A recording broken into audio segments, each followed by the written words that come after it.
பண்ணு அப்படின்னு படத்துக்கு போய் உட்காந்து படத்துக்கு போய் டைட்டில் ஆரம்பிச்சோன்னா ஓகே படம் பேரும் சூப்பராக இருந்துச்சு காதலிக்க நேரமில்லை அப்படின்னு சொல்லிட்டு ஒரு பெரிய டைட்டில் வச்சுட்டாங்க.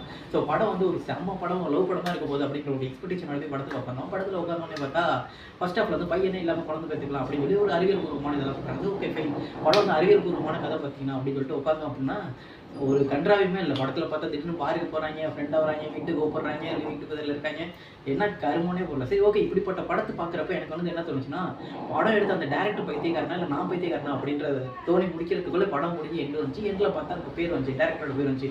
அப்போ தான் நான் போய் டே சத்தியமாக நான் தான் பைத்தியக்காரன் உங்களுக்கு நீ எடுத்தீங்க நினச்சும் படத்துக்கு வந்தேன் பார்த்தியா அப்படின்னு நினச்சி நானே என்ன வந்துக்கிட்டேன். அப்புறம் இப்போலாம் வந்து ஒரு விஷயம் ட்ரெண்ட் ஆகிட்டா இருக்கு. இவங்க படத்தை எடுத்து முடிச்சிடறாங்க, முடிச்சுட்டு படம் ஃப்ளாப் ஆயிடுச்சா வந்து நான் வந்து ஃபஸ்ட் காப்பியை தொலைச்சிட்டேன், ஹார்ட் டிஸ்கை தொலைச்சிட்டேன் அப்படின்னு சொல்லிட்டு பண்ணுறாங்க.